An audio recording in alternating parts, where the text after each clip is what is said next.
l'impression aussi que fort, mais qu'on a quand même été développé, mais qu'on a sur la version française. Je pense que Jérôme, peut-être que je peux mettre un peu plus de on ne va pas le faire.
Et depuis que vous y êtes allé, vous savez si ça a changé? Non, on a beaucoup de c'est un peu beau, ça demande aussi à tous. En plus, il y a plus d'être joli, donc le développement de ce sujet. Je pense que la Sarkozy est venue ici il y a quelques années.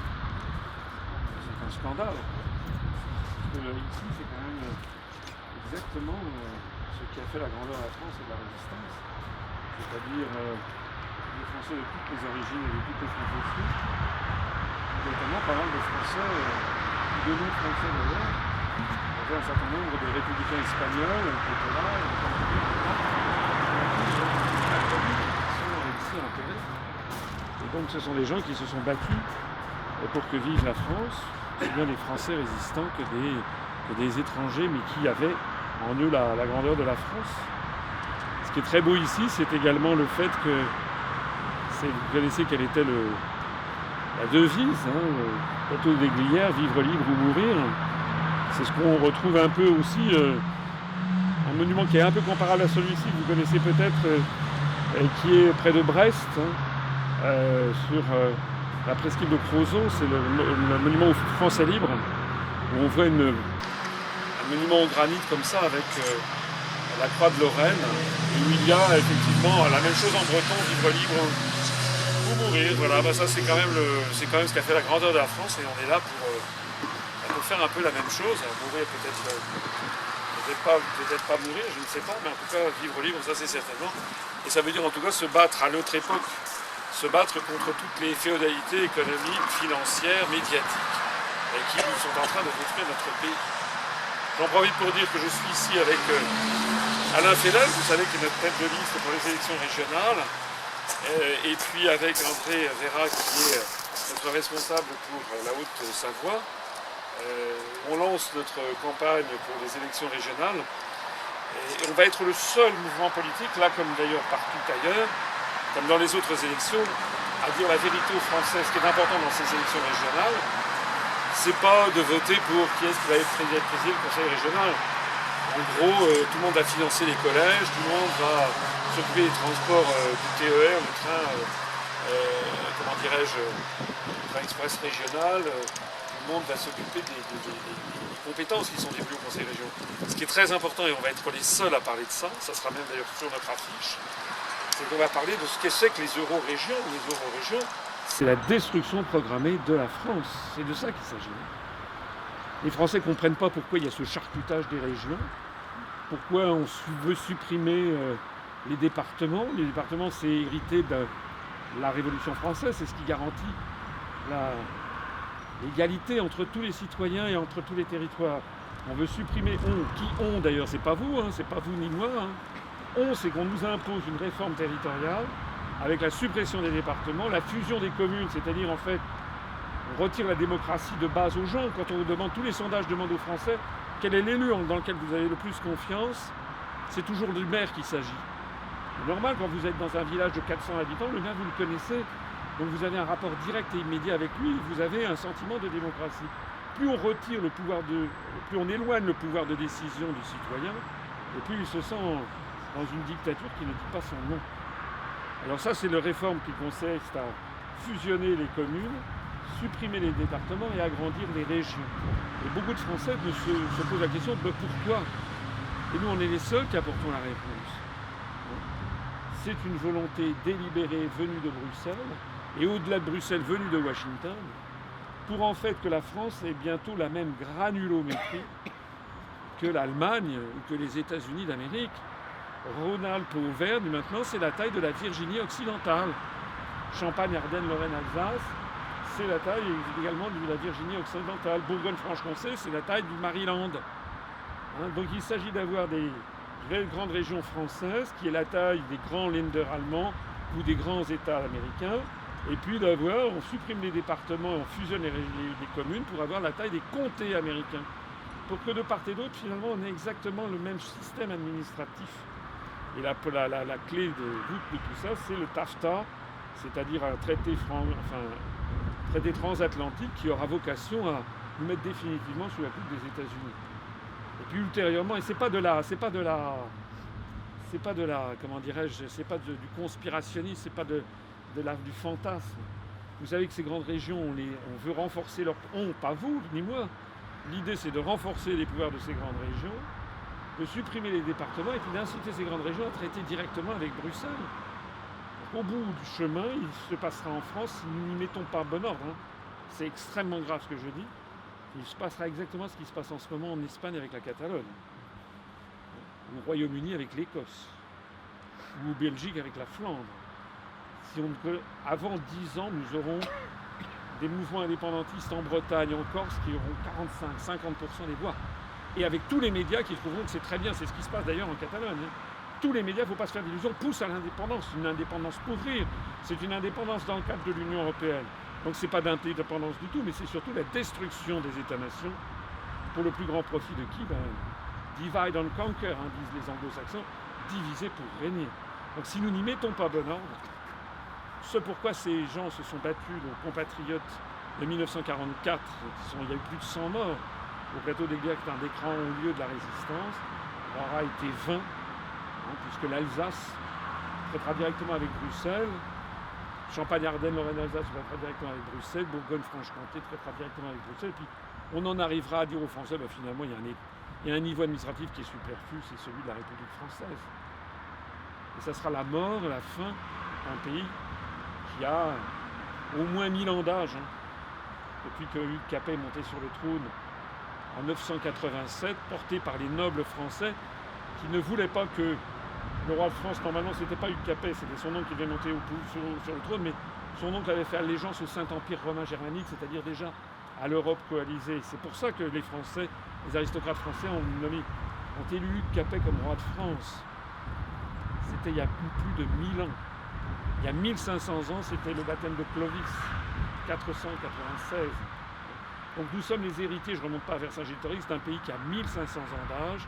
La grande question qui se pose à notre époque, c'est est-ce que, trahissant l'héritage, et notamment ici, on envoie l'héritage jusqu'à la mort, est-ce que notre génération va accepter d'être les victimes de cette guerre nouvelle, une guerre qui ne dit pas son nom, est une guerre à mort et qui a pour objectif la destruction de la France. Voilà. Merci beaucoup.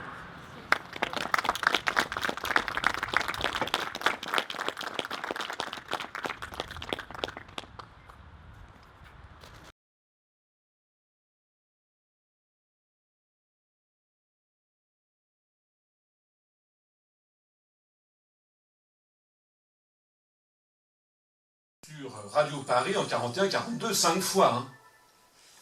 Gérard de Gaulle, il était à Londres, il avait droit qu'à la BBC. Donc les partis de l'opposition, il faut les chercher dans ceux qui sont interdits des médias. Tant que les Français n'auront pas compris que l'offre qu'ils leur est proposée par leurs pires ennemis, c'est-à-dire l'oligarchie qui tient le pays comme ça, tant qu'ils n'auront pas compris que c'est une guerre qui nous est livrée par les détenteurs des médias. Vous avez vu d'ailleurs récemment, M. Philippe de Villiers a sorti un livre pour expliquer comment les sondages sont entièrement achetés. Il y a également récemment un truc qui a fait un buzz là sur Internet, il y a 10 milliardaires en France qui tiennent les médias. Donc si les Français ne comprennent pas que la télé est un poison, que c'est ce qui permet de formater l'opinion publique, à ce moment-là, on va rester encore comme ça pendant des années jusqu'à la destruction du pays. Donc la première chose, quelque chose qui est très sain à avoir à l'esprit, c'est que ne faites pas confiance aux partis qui vous sont présentés dans les grands médias. Et interrogez-vous sur les raisons pour lesquelles l'Union populaire républicaine, qui est le parti en plus forte croissance de France, nous avons désormais dépassé hier dans la nuit les 8800 adhérents. C'est-à-dire que nous avons 2 fois plus d'adhérents que ELV. L'UPR, je me permets de rappeler, a fait 0,41% des suffrages aux élections européennes l'année dernière au niveau national, en mai 2014.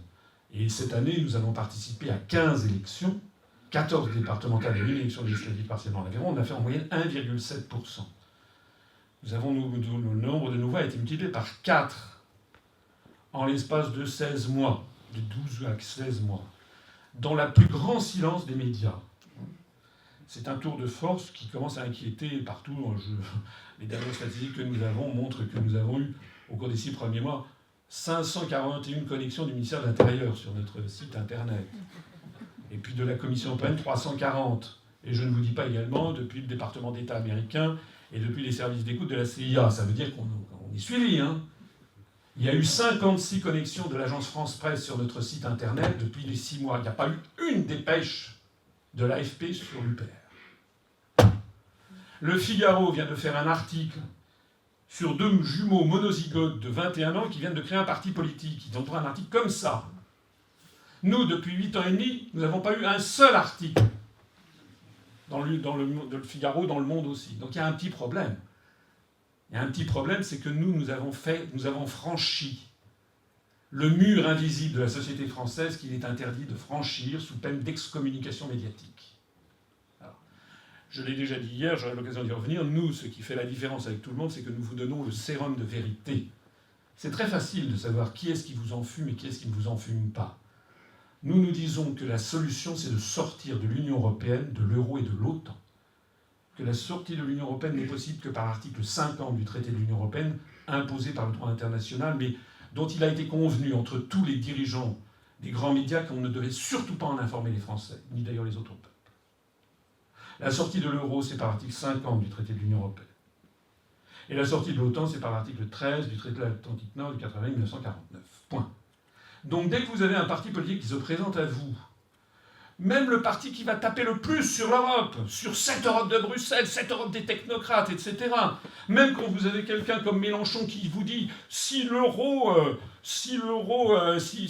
choisir entre l'euro et l'indépendance nationale, il faudra choisir il faudra choisir l'indépendance nationale. Alors, moi je vois des gens qui me disent ah vous voyez il veut sortir de l'euro, mais non, il ne l'a pas dit. Et allez voir le programme de M. Mélenchon, il n'est absolument pas question de sortir de l'euro. Pareil pour le Front National.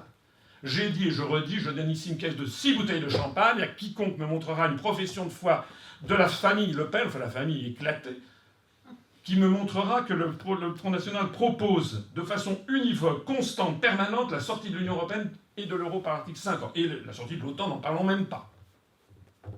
C'est ça que nous avons franchi et c'est ça qui était interdit. Donc les Français, ils sont maintenant devant la situation suivante. Je résumais une activiste américaine qui n'est pas morte, Rita Mae Brown, qui a dit, c'est une citation qui a attribué à Einstein de parfois, mais qui c'est pas une bonne citation, c'est pas une bonne attribution.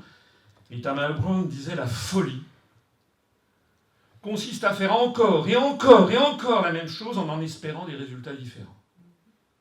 Donc les Français, là, pour les élections qui viennent, est-ce qu'ils vont faire encore et encore et encore la même chose? C'est-à-dire, est-ce que les gens de gauche vont voter PS parce qu'ils sont de gauche, alors qu'on a le gouvernement le plus à l'extrême droite depuis 1944 en ce moment. Un gouvernement qui se livre à des guerres illégales. Un gouvernement qui fait des alliances avec des gouvernements néo-nazis, que ce soit à Kiev, en Ukraine, ou dans les pays baltes. Un gouvernement qui détruit tous les acquis sociaux des Français. Un gouvernement qui ment effrontément. M. Hollande s'est fait élire sur la promesse, on va le voir tout à l'heure, Mon adversaire, c'est la finance, et après ça, il nomme Macron. Donc la question, c'est de savoir, est-ce que les Français dits de gauche vont continuer à tomber dans ce panneau? Est-ce que les Français dits de droite vont continuer à voter pour l'UMP, avec les mêmes résultats qu'on peut en attendre? Est-ce que les Français qui sont excédés vont continuer à voter pour le sketch du Front National? Est-ce que les Français qui ne veulent plus entendre parler de tout ça vont continuer à s'abstenir? Eh bien, si vous faites tout ça, eh bien, vous aurez le même résultat que depuis 40 ans. Voilà. Donc nous apportons une offre politique nouvelle, et le meilleur, finalement, le meilleur certificat d'opposition que l'on peut vous apporter, c'est que nous ne passons jamais nulle part dans les médias de grande diffusion. Voilà. Alors j'en suis à la 4e saisine du CSA. Il paraît-il qu'ils se sont réunis, parce que là, il y a quand même un problème maintenant. Dans la circonscription de l'Aveyron, on a fait 12% des voix du FN.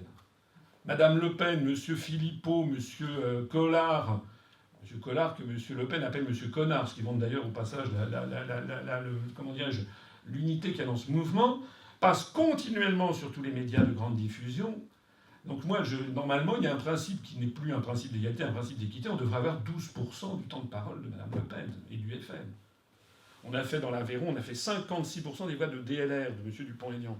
Je ne dis pas que M. Dupont-Aignan passe constamment, mais il passe quand même relativement souvent. On a fait aux élections européennes l'année dernière plus de voix que le NPA de M. Besancenot. M. Besancenot passe régulièrement. Voilà, alors cette conférence, elle va être placée sous un signe à la fois un peu humoristique, parce que l'objectif c'est aussi de vous faire un petit peu sourire. C'est un peu de l'humour noir parfois c'est un petit peu limite. Il y a quelques scènes qui sont interdites aux moins de 18 ans. Mais c'est pas moi, hein. C'est du fait que malheureusement la scène politique française, elle est comme celle-là. Alors, comme l'a dit effectivement André à l'instant, effectivement moi j'ai fait le pari de l'intelligence de mes concitoyens. Très souvent, les Français que je rencontre me disent « Ah, mais vous savez, vous n'y arriverez pas, parce que, comme disait le général, les Français sont des veaux. » Et je dis « Mais vous n'êtes pas un veau, puisque vous êtes là. » « Ah ben non, mais moi, je dis « Mais les autres sont comme vous. Hein. » Les Français, c'est le peuple le plus politique du monde. C'est le peuple non seulement de la Révolution de 89, mais de 1830, de 1848, de 1871, de 1914-18, de 1944, tout à l'heure on était au plateau des Glières. C'est un peuple qui a montré tout au long de son histoire, je ne suis pas remonté plus loin, sa formidable double capacité extraordinaire, l'une très mauvaise et l'autre très, très bonne, que De Gaulle d'ailleurs avait résumé dans les mémoires de guerre, en parlant des succès, des malheurs sans nom et des succès éblouissants. Le peuple français est capable du meilleur comme du pire, il est capable de se laisser dégringoler dans l'abîme. Il l'a prouvé tout au long de son histoire, de laisser par inadvertance, par superficialité, par insouciance, par naïveté, par confiance envers des responsables politiques qui les trahissent. Parce que malheureusement, une de nos mauvaises traditions, c'est que les responsables politiques en France régulièrement trahissent le peuple français. Moi, je connais bien l'histoire du Japon. Jamais vous ne trouverez ça au Japon. On trouve d'autres choses, mais on ne trouvera pas ça. Et puis, au dernier moment, toujours dans notre histoire, les Français se sont ressaisis et se sont dit non. On ne va quand même pas laisser tomber la France. Et c'est de ça qu'il s'agit. C'est que si j'ai pris mon bâton de pèlerin il y a 8 ans et demi, c'est que la situation, je peux vous l'assurer, même dans les allées du pouvoir, tout le monde le sait très bien, la situation, elle est gravissime. Elle est gravissime, et ce qui se présente là avec les régions, les euro-régions, c'est rien moins que le démantèlement programmé de notre pays, qui a été prévu. Regardez ce qui se passe en Catalogne, en Espagne, où la situation ne fait que se dégrader. D'ailleurs, il y a une majorité indépendantiste qui vient d'arriver. Regardez ce qui se passe en Écosse, où il y a une majorité indépendantiste qui est arrivée lors des dernières élections. Regardez ce qui se passe en Flandre. Et regardez cette politique sur les réformes régionales qui viennent d'avoir lieu dans le dos des Français, qui consiste à supprimer et à fusionner les communes alors que les Français ne le veulent pas, à supprimer les départements alors que les Français ne le veulent pas, à agrandir les régions alors que les Français n'ont rien demandé, et à demander à ce que les régions traitent directement avec Bruxelles. Ce qui se profile, c'est le démembrement de la République française. Et si nous ne réagissons pas au plus vite, dans moins de 10 ans, nous aurons la même situation que l'Espagne avec la Catalogne, avec des pays comme la Corse, la Bretagne, etc., où on aura eu toute une propagande quasiment d'État, parce que nous sommes dirigés par des traîtres à la nation. une propagande d'État qui visera à dire il faut effectivement que la Bretagne prenne son indépendance, que le Pays Basque prenne son indépendance, que l'Alsace prenne son indépendance, etc., etc. Donc au bout du compte, c'est la destruction du pays qui est là. Un divide and conquer, je l'ai expliqué hier dans l'Isère, c'est pas la conférence d'aujourd'hui, mais c'est le grand sujet du moment. Et c'est pas seulement... Il faut bien comprendre que ce que les Américains font en ce moment en Afghanistan, en Irak, en Somalie, en Syrie, en Libye et en Ukraine, ce qu'ils essaient de faire en Chine avec le Tibet et le Xinjiang, c'est-à-dire le démantèlement des États-nations qui leur résistent, ça s'applique aussi à l'Europe. Voilà, mais par d'autres moyens. Alors, les partis politiques respectent-ils l'intelligence des Français? La première question à se poser, c'est qu'est-ce que le respect? Le respect, c'est un mot qui vient du latin. Aucun des pseudo-opposants, c'est le résultat, n'explique jamais que l'idée même de bâtir l'Europe n'est pas viable et je propose d'en sortir pour 2 mois. Alors que faire? Je termine cette conférence comme je termine toujours mes conférences, c'est rappeler que fort heureusement, il y a dans les articles, il y a un article qui a été imposé d'ailleurs par les faits, puisque le droit international public impose qu'il y ait une clause de sortie dans les traités internationaux. Article 50, tout État membre peut décider conformément à ses règles constitutionnelles de se retirer de l'Union. L'Union doit négocier et conclure avec cet État un accord fixant les modalités de son retrait. Les traités cessent d'être applicables à l'État concerné à partir de la date d'entrée en vigueur de cet accord, ou à défaut 2 ans après, c'est-à-dire au plus tard 2 ans après. Si on n'est pas parvenu à un accord, au bout de 2 ans, on en sort.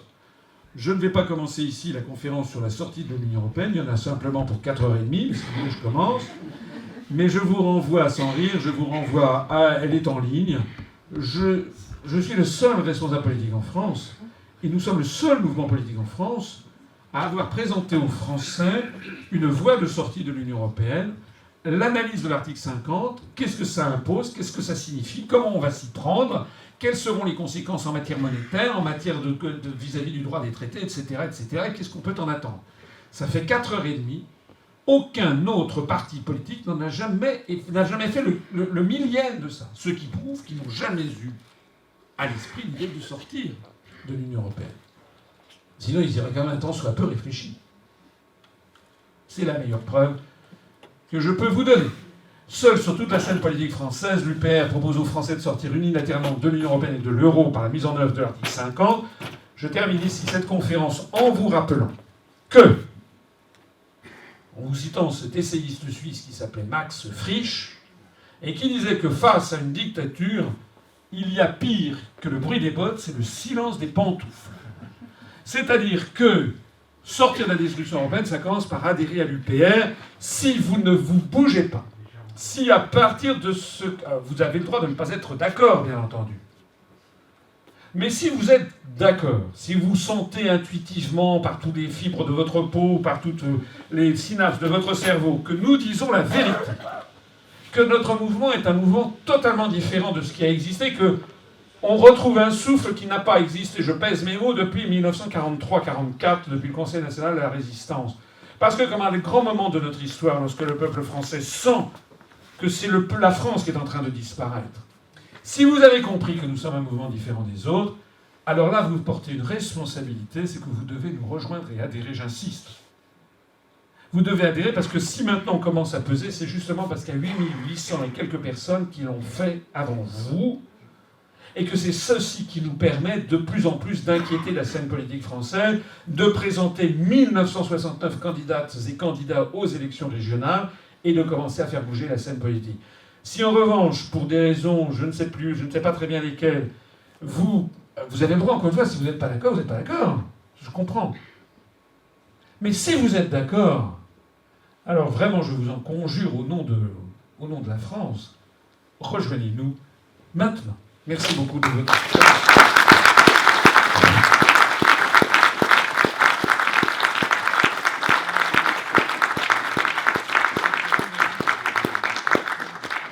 Il nous reste 26 minutes, on doit rendre la salle à 23h30. Est-ce qu'il y a des questions ?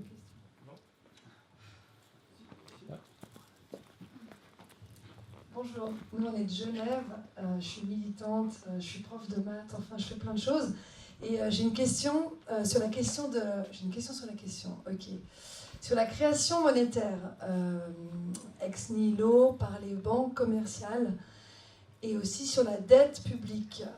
Quelle est votre position là-dessus ? Position, là, je vous renvoie à notre programme. Je vais répondre assez rapidement parce que s'il faut sortir 26 minutes, je vous renvoie à notre programme qui fait 4 heures sur les questions concernant la dette publique. Alors d'abord, nous, on prévoit de rendre à la Banque de France son pouvoir de création monétaire, mais ça n'est pas, contrairement à ce que circule un peu sur Internet un peu rapidement, il ne faut pas imaginer que c'est quand même la pierre philosophale. Il n'y a pas de pierre philosophale. Si la dette publique est financée par de la création monétaire, ça veut dire qu'on va créer de la monnaie, de la base monétaire, et que ça produit toujours beaucoup d'inflation. Donc ça peut être un petit moyen, mais pas un moyen général. Ce qui se passait, par exemple, jadis, c'est que lorsque l'État français et la République faisaient du déficit, on faisait des bons du Trésor qui étaient notamment achetés par des Français. Et donc ces bons du Trésor, ils étaient, il faut dire les choses telles qu'elles sont, ils étaient parfois à 2-3%, et quand on a eu des épisodes d'inflation importante, à 12 ou 15%, ben en fait on spoliait les gens qui avaient acheté du bon du Trésor. Donc en fait on résorbait le déficit par la spoliation des petits porteurs qui avaient acheté les bons du Trésor. Alors il y a une toute petite partie qui était par la création monétaire, mais c'est encore une fois une petite partie. Sur les questions de dette publique, je rappelle que, je le dis aussi pour des gens qui vont me poser des questions sur l'immigration, immigration, dette publique, énergie, ce sont les 3 grands sujets très très importants. Dette publique c'est très important, immigration c'est très important, dette, énergie nucléaire, les choix énergétiques, ce sont des sujets qui nous estimons qui devraient être tranchés par le peuple français, et que donc il devrait y avoir un grand débat national sur ces 3 sujets. Un débat national, ça veut dire 4 mois, 5 mois, 6 mois, où on laisse parler tout le monde. Les banquiers, les gens qui sont, comment dirais-je, qui sont pour la création monétaire par la banque centrale, des experts qui expliquent, etc. Puis qu'ensuite, ce soit aux Français de décider est-ce qu'on fait des faux, est-ce qu'on ne fait pas des faux. La France a déjà fait des faux sous Napoléon, mais ça a des conséquences dans le monde d'aujourd'hui. Et puis ensuite, ce sont les Français qui décident. C'est pareil pour l'immigration. C'est pas avec des référendums, avec un certain nombre de questions, des questions nuancées qui permettraient d'avoir des réponses qui le soient tout autant. Voilà ce que nous disons. Oui, là, monsieur. Il y a quelqu'un avant. D'accord. Bonjour, juste une question. Tout à l'heure, vous avez parlé de la sexualisation de la politique et comment vous analysez ça ? Non, je disais c'était pour les trucs que j'ai montrés. Pourquoi la sexualisation de la politique ? C'est ce que vous disiez au début, enfin, de ce que j'ai compris. Non, je disais que pour attirer les électeurs vers des trucs qui n'attirent pas, les agences de pub avaient fait des trucs en dessous de la ceinture. C'est ça que j'avais dit.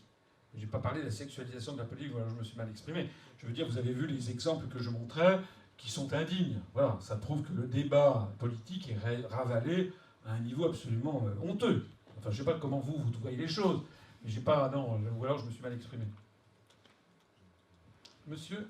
Oui, on a un problème particulier lorsqu'on suit la politique, c'est de voir l'impunité dans laquelle évoluent les gens qui sont soi-disant nos représentants. Et moi je viens aussi de Suisse, mais je suis franco-suisse. Ah, il y a beaucoup de Suisses alors. Je voulais voir et savoir, j'étais curieux de savoir si en France vous avez la possibilité d'accuser de haute trahison les gens qui sont soi-disant les représentants. Alors là aussi, c'est dans le programme auquel je vous renvoie. Il y avait dans la Constitution française, votée, approuvée par le peuple français à 82% en 1958, la Constitution de la Ve République proposée par Charles de Gaulle, il y avait un article 68 dans lequel il y avait 2 incriminations qui étaient mentionnées, le crime de complot contre la sûreté de l'État et le crime de haute trahison. Alors ces 2 crimes ont été retirés de la Constitution française à 2 moments différents. Le crime de complot contre la sûreté de l'État a été retiré en juillet 1993, quelques mois après la ratification du traité de Maastricht, le 20 septembre 1992. Ce qui signifie 2 choses. Probablement que Charles de Gaulle était complotiste, puisqu'il avait prévu complot contre la sûreté de l'État. En réalité, cette incrimination existait déjà dans les constitutions antérieures. Je pense que ça remonte peut-être à la Constitution de 1793, mais il faudrait que je le vérifie. Donc ça veut dire quoi ? Ça veut dire que les complots contre la sûreté de l'État, c'est quelque chose qui est connu dans la vie des peuples et des nations. D'ailleurs, l'histoire, elle n'est faite que de complots.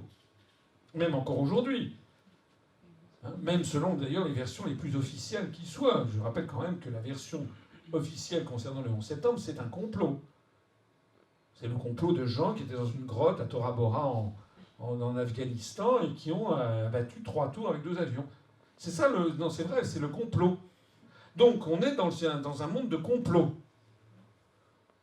Ça a été retiré par les députés et les sénateurs français dans le dos des Français en juillet 1993, donc 9 mois, une grossesse nerveuse, après la ratification du traité de Maastricht. Bon, moi, la question qu'on dit, c'est est-ce qu'il ne faut pas avoir une idée derrière la tête pour retirer de la loi fondamentale française la notion de complot contre la sûreté de l'État? Ça veut dire qu'il n'y en aura plus jamais, ça n'existe plus? Il n'y a eu que ça, enfin, c'est toute l'histoire de France. Et la deuxième chose qu'il y avait, dans l'article 68, il y avait une deuxième incrimination, c'était le complot le crime de haute trahison.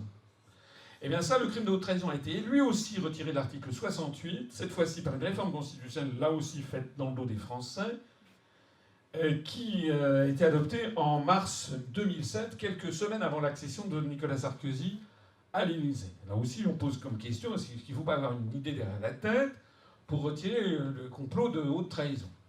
Alors, il y a des gens qui m'ont critiqué, bien entendu, en disant « Oui, mais il dit n'importe quoi, c'est parce qu'on a précisé le truc. » Ils n'ont pas du tout précisé, l'article 68, nouvelle version. Je vous renvoie à ma conférence, encore une autre, qui s'appelle « Où est passée la République française ». C'est la nouvelle version, c'est, comment dirais-je, un comportement, une conduite du chef d'État manifestement incompatible avec sa fonction. Le crime de haute trahison, ça, même si c'était pas bien précisé, ça avait quand même le mérite de dire ce que ça voulait dire. Tandis que là, la nouvelle formulation, conduite manifestement incompatible avec sa fonction, alors, qu'est-ce que ça veut dire? En fait, est-ce que par exemple M. Hollande, quand il met un scooter, quand il va dans son scooter et qu'il met un casque pour aller faire un 5-7 crapuleux avec Mme Gaillet, est-ce que c'est un comportement compatible avec sa fonction? Moi, j'en sais rien. En réalité, c'est quoi? Ça veut dire simplement que ça vise plutôt, on estime plutôt à la présidente de la République, par exemple, quand elle a la maladie d'Alzheimer. Mais l'idée fondamentale du crime de haute trahison, qui est vraiment... La haute trahison, ça veut bien dire ce que ça veut dire, quand même. Bon, a été retirée comme si la seule problématique, c'était qu'un président de la République, finalement, était gâteux. Je rappelle que nous, dans notre programme, nous avons prévu de rétablir les 2 crimes, le complot contre la sûreté de l'État, 2 crimes de haute trahison, c'est dans notre programme, par une réforme constitutionnelle, dès l'accession à l'Élysée d'ailleurs, et de surcroît de préciser ce que signifie le crime de haute trahison, c'est-à-dire entente, complicité, je ne me rappelle plus la formulation que j'avais mise, mais entente et complicité contre les intérêts du peuple français, avec des puissances étatiques étrangères, publiques ou privées, hein, des puissances étrangères publiques ou privées, c'est-à-dire des États ou aussi des sociétés, des entreprises, contre l'intérêt du peuple français, et préciser que ceci s'applique pas seulement au chef de l'État, mais également aux ministres, ainsi qu'à tous les députés et sénateurs. Voilà. Monsieur. Oui, je voulais vous poser une question par rapport au modèle que vous aviez utilisé pour montrer l'impossibilité d'une cohérence de gauche en Europe. Au niveau des modèles mathématiques, on a les 2 mathématiciens. Il y a un modèle mathématique qui parle de la théorie de la catastrophe. La théorie de la catastrophe, c'est un élément qui vient en dehors du reste du modèle et qui pourrait à un moment donné en fait offrir des opportunités pour quelque chose de très différent. Je veux dire par exemple que s'il y a une immense catastrophe économique qui fait que la bulle financière pète plus que les subprimes la dernière fois, on peut imaginer que ça crée tellement de chenilles qu'il faut avoir un certain nombre de modèles alternatifs prêts. Est-ce que vous êtes intéressé à des modèles alternatifs en cas de catastrophe? C'est-à-dire, ça peut être aussi une explosion importante d'une usine nucléaire. En France, il y en a pas mal, c'est possible. Oui, bien sûr, tout peut arriver. Non, j'ai pas de modèle alternatif. Ce que je sais en tout cas, c'est qu'il n'y a pas de solidarité entre les peuples d'Europe. On peut dire que ça existe, ça n'existe pas. D'ailleurs, c'est pas si mal, parce que finalement, pourquoi y aurait-il une solidarité naturelle entre les peuples d'Europe plus qu'avec les autres? Je rappelle qu'une des particularités, parmi les nombreuses particularités de ce mouvement, parmi nos analyses, il y a des analyses qui décoiffent. C'est-à-dire que nous sommes le seul mouvement politique non seulement à expliquer non seulement que le principe de l'Union européenne n'est pas viable, mais aussi qu'il est nocif. Les gens disent c'est quand même très bien, c'est la paix. Non, nous on dit c'est pas la paix, c'est la guerre. Nous disons que la construction européenne, en fait, est un modèle fondé sur une analyse racialiste de l'univers, racialiste du monde. C'est le modèle de la choc de civilisation de Huntington. Nous disons qu'il n'y a aucune raison, si ce n'est que de mauvaises raisons, que les contribuables français versent par l'intermédiaire des fonds européens de ce qu'on verse à l'Union européenne et qui est ensuite réparti. Actuellement, on verse 200 fois plus d'argent à chaque Letton, chaque Lituanien, chaque Estonien ou chaque Slovaque, plutôt qu'à chaque Marocain, chaque Tunisien ou chaque Malien. Pourquoi ? Pourquoi ? Alors que nous avons des liens avec le Sénégal, le Maroc, la Côte d'Ivoire, etc., que cela plaise ou que cela ne plaise pas, c'est des liens incomparablement supérieurs. Donc il y a quand même un petit problème. La construction européenne, elle force à considérer l'univers entre... Il y a les pays torchons et les pays serviettes. Quand on dit la différence entre les torchons et les serviettes. Bon. Les pays serviettes, ce seraient les pays blancs, en gros. Et puis les pays torchons, c'est le reste. C'est pour ça que j'ai répondu l'autre jour, j'étais sur Berber TV, on m'interrogeait sur la sortie de Madame Morano, qui parlait de cette citation de De Gaulle sur la France, un pays de race blanche. Bon, j'ai fait valoir d'abord que c'est une parole d'il y a 60 ans de De Gaulle, que le monde a évolué depuis, et que ce qu'on disait à l'époque assez librement, maintenant on ne le dit plus. C'est un anachronisme. Mais surtout, ce que je trouve assez extraordinaire, c'est que des gens... Madame Kosciusko-Morizet, etc., se soient offusqués des propos de Madame Morano, alors qu'ils sont les ardents partisans de la construction européenne, qui est fondée sur la même idée. En vertu de quoi la France devrait-elle avoir des liens naturels de solidarité avec la Slovénie, avec la Slovaquie, avec la Lettonie, l'Estonie? Nous n'avons aucun lien avec ces pays. Plutôt qu'avec la Tunisie, le Maroc, l'Algérie, Haïti, le Vietnam, etc.